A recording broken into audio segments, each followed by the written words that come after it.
Lewis, a dramatic Monaco Grand Prix, but he just couldn't take victory from Nico Rosberg. No, man, innit? You did say after qualifying that you'd deal with this like Senna. Yeah. But you failed to overtake your teammate and gradually dropped back from him until you were under threat from the person behind you. Yeah, well, I meant Bruno Senna.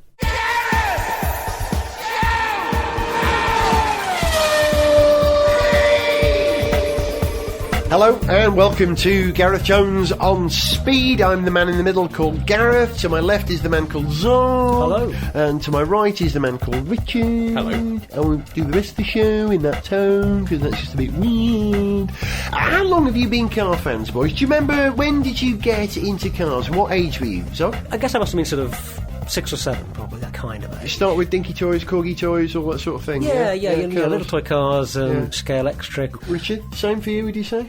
I can't remember not liking cars. Yeah. Apparently I used to sit in my car seat in the back of my mum's Mini and then her Vauxhall Chevette and say, look, there's a, I don't know, Ford Escort. And she'd say, I don't think it is a Ford Escort, I think it might be a Cortina. And I go, no, Escort. And then she'd realise it was an Escort. You knew for yeah, Go, shut and up, that's Richard. just never stopped being an irritating smart ass. I've got a film clip, a Standard 8, not even Super 8, Standard 8, of me sitting alongside my mother in her Hillman Imp. They used to stick me in the car like 2 hours before Mam would go out. They'd put me in the car and I'd sit there in my baby seat with my own driving wheel, pretending I was driving. So, like you, Richard, right from the word dot, I was interested in cars. But I always remember when I really got interested in the motor industry, and not just cars themselves, but the industry. And I think that was when I was working in a lab in Battersea in 1981. I started reading Car and Driver and Road and Track and those American magazines, and they report on the industry in the way that only Car magazine reported on it here in the UK, and that became my real passion. But it's an alien world, the car industry, isn't it? We are far removed from it. We think we understand because we care about the end product. But we know very little about the politics and the mechanism that makes that happen. But when you get news about some of the biggest car manufacturers on the planet changing direction, it makes you sit up and think, what the hell is this going on there? For instance, when Renault announced, we're basically going to make electric cars from now on, that was a shocker to us all. And the recent revelation that Alfa Romeo have made up a new plan for the future for the third time in 6 months or something like that? Yeah. It's just every week. It's Are they panicking or something? Or well, no. tell So us what they're doing.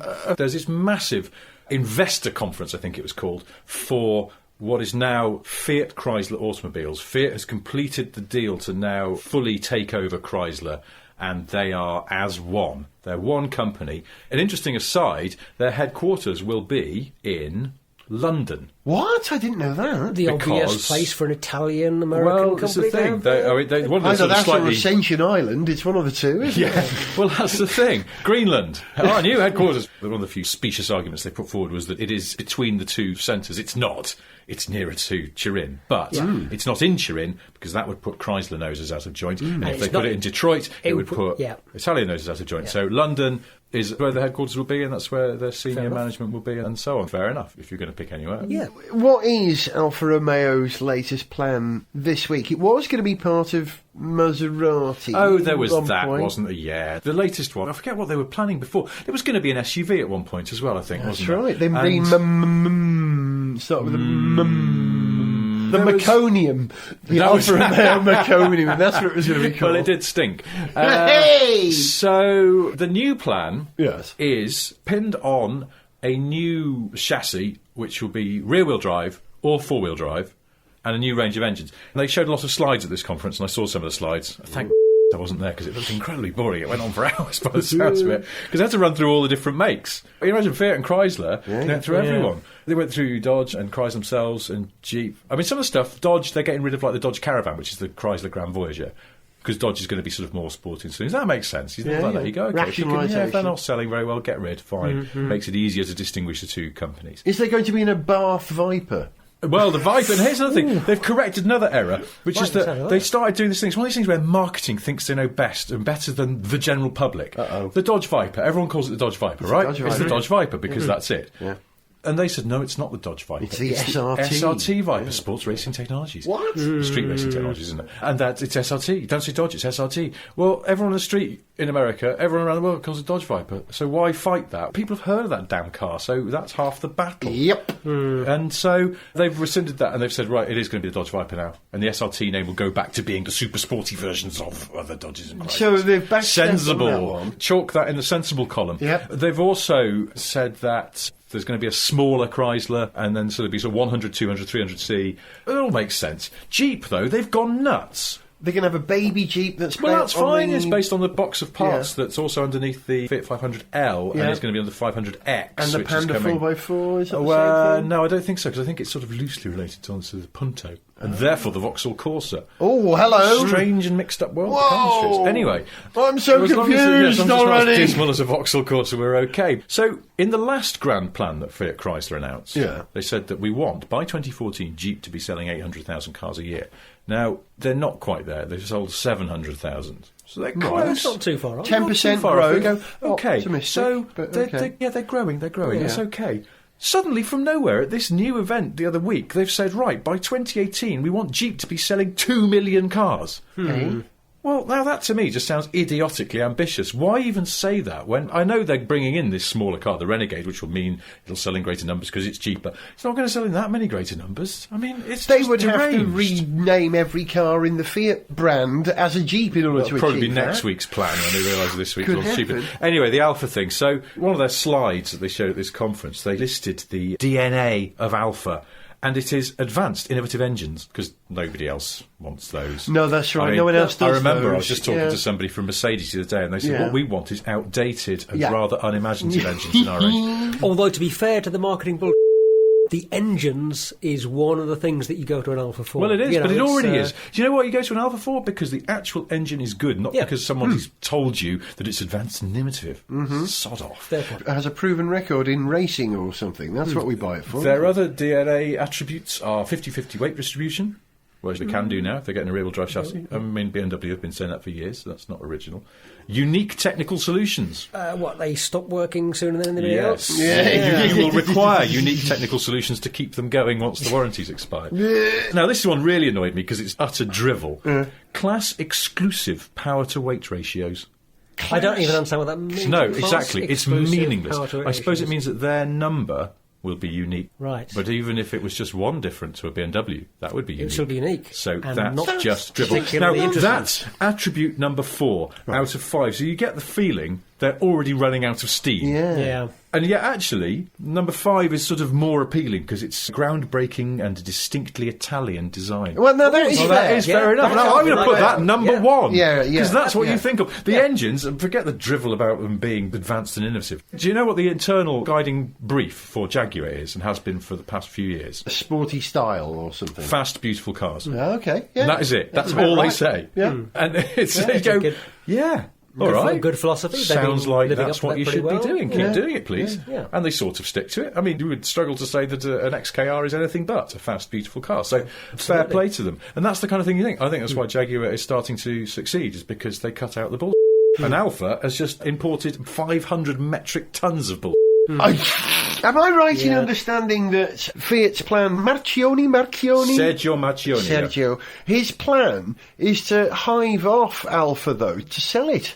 So not to run it within, to establish it as a successful Fiat brand and then sell it off to an independent, isn't that? Well, he's not said that. I mean, it's possible that that's what he's secretly thinking. There have been rumours for years that Volkswagen were going to buy Alfa. But what would they do with them? Because they had for a long time said that Seat would be the Spanish Alfa Romeo. Yes, they that's can't even right. get that right. I mean, Seat is the lost company within Volkswagen. True. Group. Everyone Yeah. sort of Yeah, gets Skoda now. Yeah. Good value. Yeah. Uncomplicated, unpretentious cars. VW is VW. They're making sort of. And VW are bringing in a budget band. Well, and exactly, As we yeah. said, what's Seat for, you know? What is it for? It's just, and I thought they'd actually hit on something when they did the XAO, which is a cast-off Audi. Yeah, It's like, yeah. Seat, we sell you cast-off Audis. Lots of people like Audis. Cheap, last-generation Audi. One day they'd inherit the R8. Wonderful. Yeah, but they've yeah, abandoned that now because they've stopped doing the XAO and they're plugging on with their own which isn't very good. But in terms of bringing Alfa and VW together, I mean, if you can combine the solidity and the confidence-inspiring engineering of VW with the flair and the design of Alfa, That's a winner, surely. But I can't see VW doing it. But I think that's the thing. VW sort of quashed that, I think, because their sensibleness. Yeah. You need a bit of the erraticness. I mean, that said, VW Group and Audi, their stewardship of Lamborghini has been all right, hasn't it? You wouldn't say Lamborghini's really been crushed. I know people moan sometimes because all the buttons work now, but that's, I mean, the cars, you wouldn't say they're unexciting. Anyway, really quickly, this Alfa thing's just driving me to distraction. Marchioni's been in charge of the whole group for 5 years now, and there have been endless new plans, it seems to me, and they've never come to anything. The 159 replacement, you know, the 159 went out of production like 3 years ago because they needed the factory to build the Panda in. And they never replaced it. And they cancelled the replacement. They've cancelled it again. Now it's going to be rear-wheel drive. It's not going to be here for another couple of years. And just pull your finger out. How hard can it be? I know it's very easy to say this from a position of standing in a living room in North London. But for God's sake, everyone else is managing to make a fist of it. You've had the time. It's not like they've been doing nothing. They've been wasting their time in the wrong direction. Alfa Romeo, of all things, one of the most evocative and beautiful car names in the world. Exactly. And they can't figure out what they're supposed to do with it. Every bloody person in the world who likes cars know what to do with Alfa Romeo, which is exactly what Jaguar doing. Fast, beautiful cars. It's not that complicated. Everything else is flim-flam. The truth is, it's been a long time since we've had a truly great Alfa Romeo. Yes. And the Alfa Romeos that people buy with their hearts now were the Alfa Romeos that won Grand Prix in the 1950s or were in motor racing in the 80s, or the Alfa 75. Possibly the last truly great Alfa Romeo. And it hasn't looked good since then. I don't believe that motorsport necessarily sells cars, and I think Alfa will be wasting their time if they did that. They admitted in this thing that they've wasted their opportunities when they were good at motorsport, but I wouldn't spend the money on that. I would just spend the money on making cars that look amazing. That's all they need to do to start with. Amazing, and that drive well and make a beautiful noise, and that are a little bit different. I mean, like Lamborghini, Alfa is a road car brand. It has enough appeal in the brand to the car enthusiast. Motorsport doesn't matter, I agree. And I think they're one of the single least knobby car brands in the world.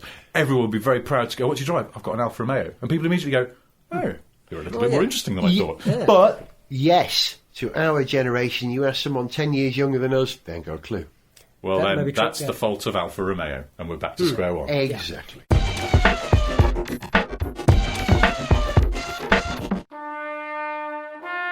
Yuck. That was a real grand night last night. Aye, mate, a real grand night. Having it proper large, Marussia style and that. I tell you what though, mate, ain't a pint expensive in Monaco and that. Aye, €9. Cheeky buggers, thieving Monte Carlo buggers. Mind, it were worth it to celebrate us first points at Marussia. Aye, show us them points again. I just want to look at 'em. Oh, bugger. What? Promise you won't be cross at us? What have you done? What have you done with our points? I were a bit hungry on the way home to the hotel. And I swapped them for a kebab. You daft bloody wazzock. Sniff Petrol with Gareth Jones on speed! Staying with the topic of the motor industry, I noticed that Ford got a new manager, or chief of operations, Mark Fields, replacing Alan Mullally. Is that his name? Alan Mullally? Yeah. Not Thomas Mullally, the alley cat. No, that's someone else. Neil Malarkey. Not him comedian. either, yeah.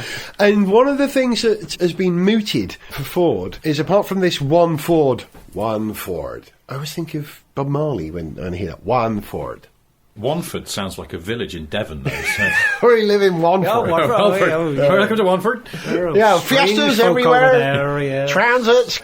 The One Ford programme is now going into growth, where rather than contraction, remember Ford sold off their entire Premier Automotive group. They sold off Mazda. Actually, they didn't sell off Mazda, they just gave it back, didn't they? They sold off VW. They sold off VW? Sorry, not VW. Volvo? They sold off Volvo, thank you, Zog. Yes. And they got rid of Jaguar and Land Rover. Yep. And that's why whenever you walk past Dearborn, you can hear the sound of people kicking their back. Yeah. I wish we hadn't sold. They should have kept Range Rover and sold Land Rover. That's what I think. Well, yes. Do you know what? I think this is a classic example of a big corporation being unable to manage a smaller company. See also GM and Saab. Yeah, exactly. And to some degree, see also Fiat Ford, and Alfa Romeo, as it turns out. exactly. Or Fiat, I was going to mention this before, Yep. but something heartbreaking for you, Gareth, is that part of that Fiat conference, Lancia's essentially dead. They're only going to sell cars in Italy. That's now, right, and I they'll heard just be that. rebadged other things. Do you know what? This is- Part of me thinks that could be a mercy killing because, Yeah. you know, rebadging Chryslers as Lancias, I'd perhaps rather see the brand dead and remember for what it was than becoming a ghost of someone else, you know. But it's tricky, isn't it? How does a company like Lancia, you know, a small, medium-sized car company, survive in the modern era? Because I think you need, in some way, to be part of a big group, unless you are doing something that's so left field that you're not quite part of the same ecosystem. If you're Morgan, you can do your own thing. Yeah. But if you're Lancia, you need to be involved with a bigger group of companies to get the right economies of scale that you can really compete. But you need to be able to then do those interesting things. So maybe, I don't know, Lancia becomes the company that does performance hybrid cars, or maybe Lancia is, I don't know. But They've got to do something with it. They've got to go back to... they've got to do something with it, yeah. Yeah, they've got to go back to their own IP, look back at what it is they were great at, which was sort of sporting luxury, really. Alfa's more sporting, Lancia was more luxurious. but that's fine. There's also technical innovation, though, didn't they? I mean, Yes, there's also this very much absolutely, part of their yeah, history has yeah, been yeah, innovating yeah, technically, yeah. and so you need to... But it's you not know, going to happen. They're dead in the Not water, anymore. aren't they? It's dead man Yeah. walking, isn't it? Yeah, Lancia. it really is. Hey, I'm just mentioning Morgan reminded me of something I heard the other week, and you know there was that whole Ferrari, Charles Morgan got ousted from Morgan. Yeah. And I heard that one of the reasons possibly for that was that there was a falling out amongst the people who run the company. He was part of a faction that wanted to do a whole new car. And the traditionalists said, no. And there was a bit of a falling out, and that's one of the reasons possibly why he was sort of pushed out. Now, I have to say, I kind of agree with the traditionalists. It's a classic folly of the small car company to develop a whole new car, and it sinks the ship because it's so complicated and expensive. Well, they have to put so much into it. Yeah. They Start take their eye off the they ball. can't afford for that project to fail, and if they want the project to succeed, they have to put a lot of their resources into it and a lot of their time into it. Do you remember the Caterham 21? Exactly. Yeah. And they made Good about comparison. 7 of them or something, didn't they? Anything Lotus have done in the last 20 years? Well, that's a classic. It was the almost same Lotus thing. almost was going to go down because of that idiotic Danny Barhart plan to do like 7 new models all at once. And until they realised that it was causing them to list badly, they're putting too much effort and abandoning the existing production models and just letting them sort of soldier on. Well, of course, if you've told everyone you're doing a new car, no one's going to buy your old one because they think they're going to be left with obsolete stuff. So it was idiotic beyond belief. But the Morgan thing, I think it could have done the same thing. It could have taken them down. And if you're a company like Morgan, almost they're unique in that they make this car from a bygone age, couple of but that trees people and- still want. Well, So why not give the people what they're prepared to yes. pay you money for? That ensures your survivability. Because as Zog says, if you are left field enough, if you are the only person making that type of car, then you will get the limited number of people, but all the people who want that type of car. And I'll tell you what, I've realised something as well, that the demand for the old-fashioned Morgan may be inexhaustible, because I've realised something. As I hove in on 40 now, I suddenly find myself looking at Morgans and going...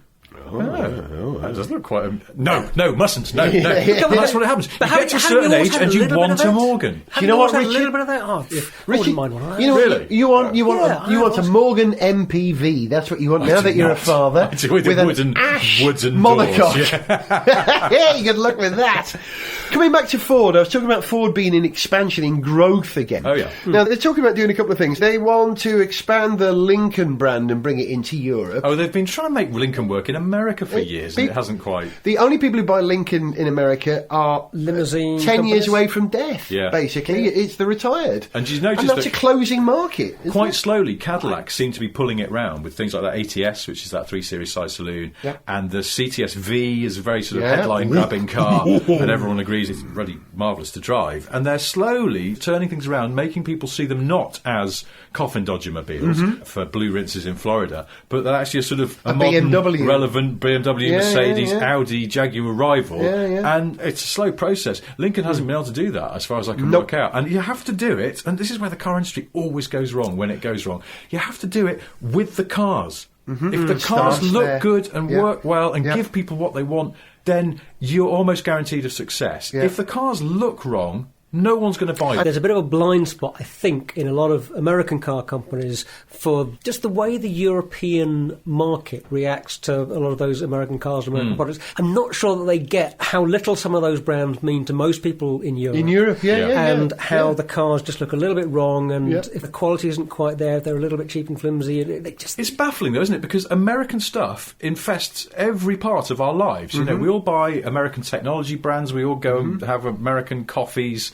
and buy American clothes from places like Gap and Banana Republic and whatever. And a lot of TV and film and a lot of music that we consume. People a lot have of Motorola. I've got a Motorola baby monitor I just bought and things like that. I've got a Magnavox television and I drive an AMC. Neither of those things are true. You have got an International Harvester refrigerator, though. I certainly have. Bygone friends. And we watch a lot of American TV. We watch almost exclusively American movies, I would say, as a percentage-wise, and we listen to all this sort of stuff. And yet American cars are the one thing that have signally failed to make any real inroad into Europe. I mean, yes, Ford and GM are American firms. A Gap T-shirt that you would buy in New York is the same one you would buy in the UK. And the same would go for any amount of consumer durables. An iPhone is the same the world over. A Bruce Springsteen record is the same the world over. And so on. The next Iron Man film. I believe Bruce Springsteen is a franchise now. Is he? There's Japanese. There's a Northern Irish guy who does it over here. He's really good. But Billy, you mate, are born to run. Someone else. On a geeky music note, you will both be well aware that if you go to the trouble, you will find versions in the local languages of all the artists that you love. So various foreign language versions of Assorted Blondie and Kraftwerk tracks, because some of those foreign language versions are better than the English language versions. Here's the thing. European cars used to be like local language versions of American cars. Vauxhall Crestas and Mark III Cortinas. Thank you. They were just taking all the influences because American car design used to be so glamorous and exciting. And that's the point at which it let go. But American cars themselves were too big to work in Europe. Exactly. American cars got smaller, but they also got more drab. This was the point I was going to make before you said exactly that. The value of an American brand in Europe is only as a brand. And you're exactly right. The car itself needs to be adapted for the market. Now, VW work the other way. They make a world car that truly is a world car, but it started with a Beetle. You disagree? Well, they make a Passat that's local to the US now because they realise the Euro Passat's slightly too small. Yeah. And then their Jetta is bigger than our Jetta. Is it? Yeah, this the new medium sedan, the new large sedan was what they were coded as. And they're simpler as well because their Jetta, all their Jettas have a beam axle at the back. We have the option of an independent back end on the higher, more powerful models. But that was very nerdy. But you're dead right that the Fords of Europe, that established Ford between the 30s and the 70s, Ford's heyday, were Europeanised three-quarter scale versions of the American cars, which worked. Therefore, you're not going to be able to sell a Cadillac and Lincoln in Europe unless it's like GM did with the Cadillac BLS, which is basically a rebadged Saab, where you take the culture of a Cadillac and strap it onto a car which does well in that neighbourhood. Difficult times ahead for American industries. I just think Cadillac, the one thing about in Europe at least is people have heard of them. They might necessarily think of a 50s car with fins, but at least they've heard of it. You can't imagine talking to somebody at a drinks party and they're going, so what do you drive? Lincoln. No, what, not where you're from. I said, what do you drive? It's just, it doesn't have any other resonance in this country. It's not even on the radar. But you talk about difficult times ahead for American car companies. I wonder if a factor in how well that will go is going to be just what kind of technologies are most important in the next couple of decades, because we're going to see things like self-driving technology, the ability of a car to drive itself, becoming more important. I'm not saying that in 10 years' time all the cars are going to be driving themselves and we're not going to be doing anything. Absolutely not. But this technology is going to be coming in over the next couple of decades. Well, it's funny, sorry. You're both going to jump in there. Well, Go on, you first, quickly. It's funny you should mention new technology. I think the next big American car arrival in Europe that will actually make some headway and become well known is Tesla. And I reckon the car brand to save the entire industry in the next 50 years, Bristol. And no, not where are you from? And Google is going to have a hand in this as well. Good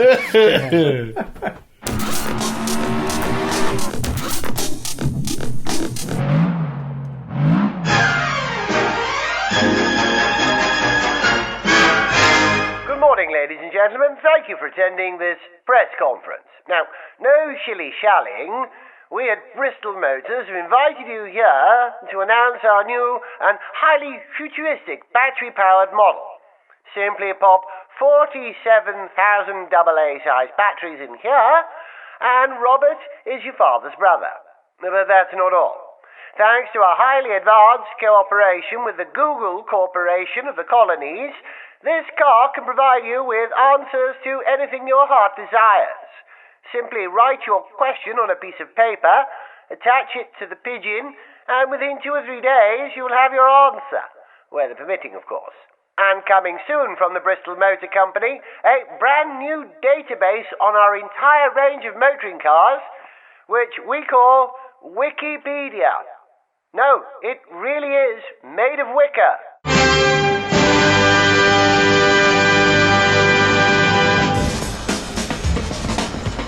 Gareth Jones on speed. Enough talk about the motor industry for one moment, although rather like question time. When we go off air, this conversation will continue here and we talk about the industry. Let's talk about motorsport for a minute, but not Formula One, because we've served that pretty well recently. The other big one at the moment is the World Endurance Championship, although just how big that is, I'm not sure. I watched the Spa race recently, not many people there. I watched the Silverstone race, not many people there. I think there's probably people watching it on television, but it doesn't seem to have the support. You expect it to have healthy support. Not Formula One levels, but it doesn't even seem to have this healthy support at the moment. There's nothing more depressing than a very big racetrack with not many people at it. Yeah, Because if you go to somewhere like Cadwell Park and watch a club event, the venue is scaled to Exactly a that, sort of yeah. small to medium crowd, and it yeah. feels quite busy and it's nice and Yeah. there's a buzz to the air. But you go to Silverstone when it's just a small thing or there's an underpopulated crowd there, it's really The miserable. sound of the speakers in the Yes, distance echoing. is just It's a bit just- Awful. But how can One that be? burger Because, man. we go to Le Mans. Le Mans is utterly oversubscribed. 250,000 people or thereabouts. Yeah. And it's full to the brim. Essentially, the WEC is taking Le Mans and turning it into a series in a way that the LMS managed reasonably successfully. So how come people aren't going? Is it the race is too long? It's unattractive to most people. As somebody who has been to a lot of those races, I think you would agree that, in a sense, Le Mans is just one of the races in that season. You know, it's the same bunch of cars with a few changes here and there, same kind of endurance race. But Le Mans is something special. If you're going to go to one race out of all the races of the season, no question, for me, that's the one you go to. Yeah. It's the most exciting, it's the best. In So- the WEC, they get double points for Le Mans. 'Cause They do, it's a yeah. 24-hour race. I think it should be triple points. It's such a prestige, big, hard one to win compared to the 6 hours of the others. I think it should get triple points. But in terms of a race this year, Le Mans as a race is going to be the best race we've had in years this year, isn't it? Because Potentially, I mean, Porsche are there, which I'm sure makes you very happy. it does make me, I'm very excited. And suddenly, Toyota are profoundly competitive. They got a 1 and 2 at Silverstone, and they won at Spa. Yeah, they were 1 and 3 at Spa, weren't they? They were first and Thank you. second, Yeah. first and second. I reckon the reason for this is not necessarily Toyota's performance. I think it's the new regulations which have reduced the size of the fuel tank and the air intake on the diesels, which means Audi can't perform like they used to. Another thing I think is going on here is that Toyota have hit the right point in their development cycle. When you come into endurance racing, if you're trying to win Le Mans, famously, you never do it first year. You can't come straight in as a new team with a new car and win. That's never going to happen. It's going to take you at least 2 or 3 years before you're at the point where you can expect to compete for the win.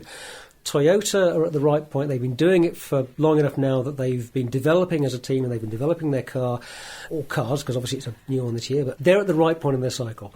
And they've clearly done a solid job with developing that car, and we've seen the results. First and second, first and third. Porsche have got a great car by the looks of it, but it's fragile and they're still a bit too early on in that process of development. Yeah, immature development stage. Much as I'd love to see them win this year, I don't think they're going to do it. And Audi are just suddenly looking vulnerable in a way that they haven't for a while. You know, they've for years now they've been such a formidable machine. They just get it right. They don't screw up. And they've got a good car. I think this time they don't seem to have the car quite sorted, and they're not as invulnerable as The they last should. time Audi were beaten at Le Mans was by Peugeot, and if I remember right, that was Peugeot's 3rd year at Le Mans. But they had that arc. I think that's about right.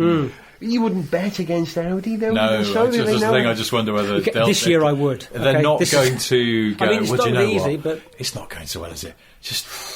Let's just throttle back. I mean, Yeah, let's Le go Mans, home it's early. not. I mean, yes, it seems like that's what Ferrari are doing in F1 at the moment. Oh, we're not going to win anything there. But I think, I wouldn't completely bet against Audi, but I would probably have a flutter on Toyota if I was going to that's what I'm thinking. bet Yeah. anything. That's what I'm thinking. So, supercapacitors beat kinetic energy recovery. Porsche have batteries as well, I believe. They were using a flywheel in the That GT3 RSR, yeah. and they were using it in the 918 Yeah, I remember. hybrid, Yeah. but the WEC car is batteries. Do you know what I'd do? I'd have both.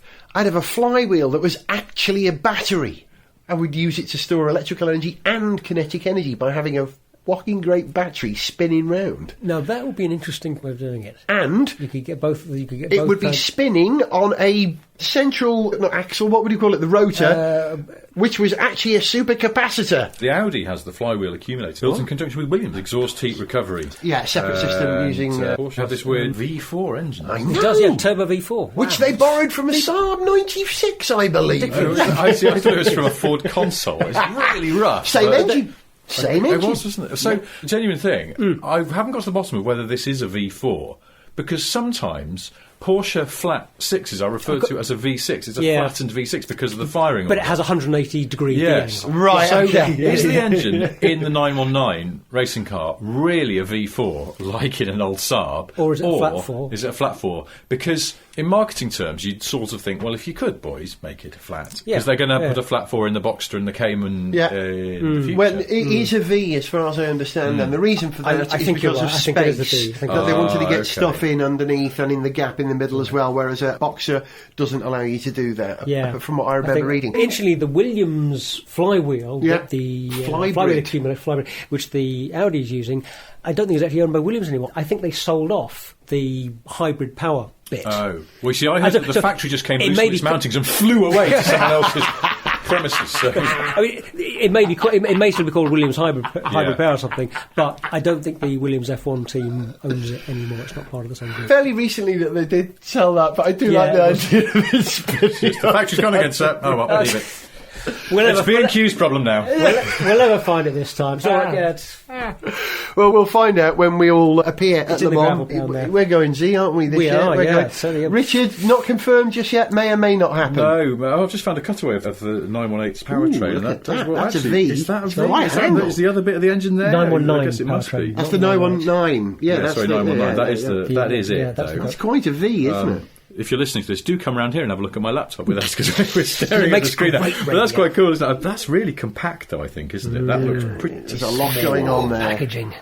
Sorry, you're not watching Gareth Jones Sort of on computers, Speed. isn't You it? are listening to it whilst we're watching the pictures on Richard's I do love a laptop. cutaway, though. I found a beautiful cutaway the other day of a Boeing 747, and I'm just working up the courage to ask my wife if I can print it out and have it framed, because I think it's... I bloody love a cutaway. I found the best cutaways the other day. There was a whole series of cutaways of nuclear power stations. Yes, I saw that. And again, I thought, I'd love to Where? frame those, but the thing is... Where? Gizmodo. Where did you see this? Nuclear Power Station magazine? Okay, No, you Nuclear joke Power about Station it, Monthly, but Gareth, yes, don't be that idiotic. they were scanned from a nuclear power magazine. They used to publish them every month. That's true. But they're So those actually- beautiful old sort of 60s, 70s style cutaways, all lovely, hand-drawn. Yeah, and beautiful. I could And- cheerfully and cover so my much entire detail. house with framed cutaways, but I Yeah. suspect that Mrs. Porter might go, no, could we have some normal pictures, please, you weirdo? Yeah. I don't want to look at the inner workings of a lift.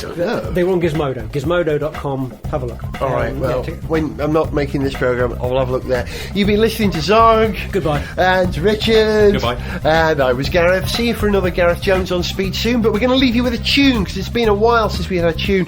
So here's one I've written and recorded in the style of the Stranglers, or in our case, the Wranglers, considering we were talking about Chrysler Jeep earlier on. And this is about how difficult it is to race from the back of the grid. This is the back of the pack. See ya.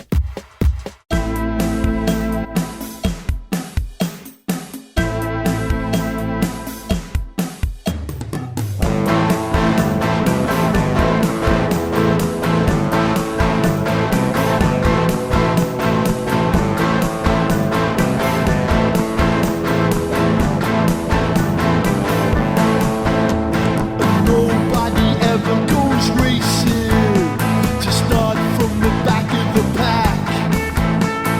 Apart from maybe Max Chilton and the cash he doesn't lack. I bet that even he would wish that he never did. It's like entering a war zone when you race from the back of the grid, the back of the pack.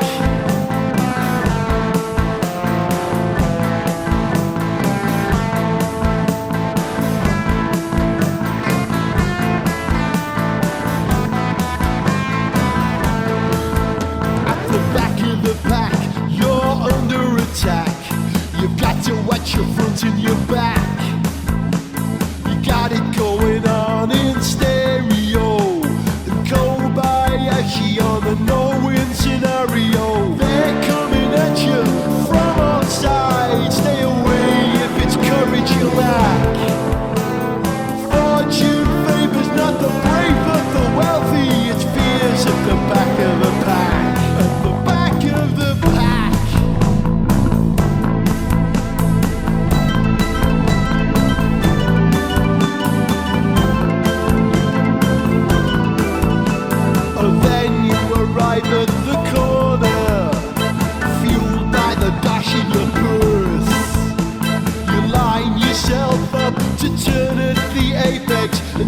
seeing who he's got their birds. When the unluckiest driver in Formula One is putting on a quicker show than you.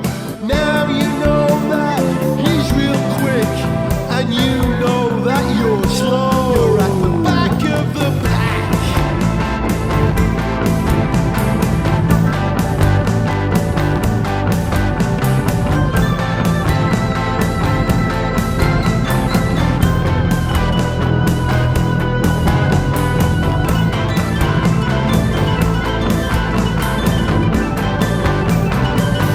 Go for a drive. At the back of the pack. At the back of the pack. To complain. They don't get a chance to win. You gotta be alright to get a seat and prove the cash is king. At the back of the pack. Swiss francs. At the back of the pack. Uruguayan peso. At the back of the pack. Indian rupee. At the back of the pack. Russian ruble. At the back of the pack. Japanese yen. At the back of the pack. Brazilian real. At the back of the pack. US dollar. At the back of the pack. Sterling and euro. At the back of the pack.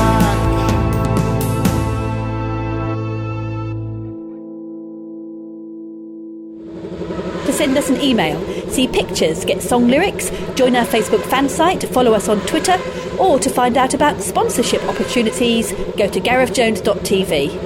Gareth Jones on Speed is made in London by Whiz Bang. Gareth Jones on Speed!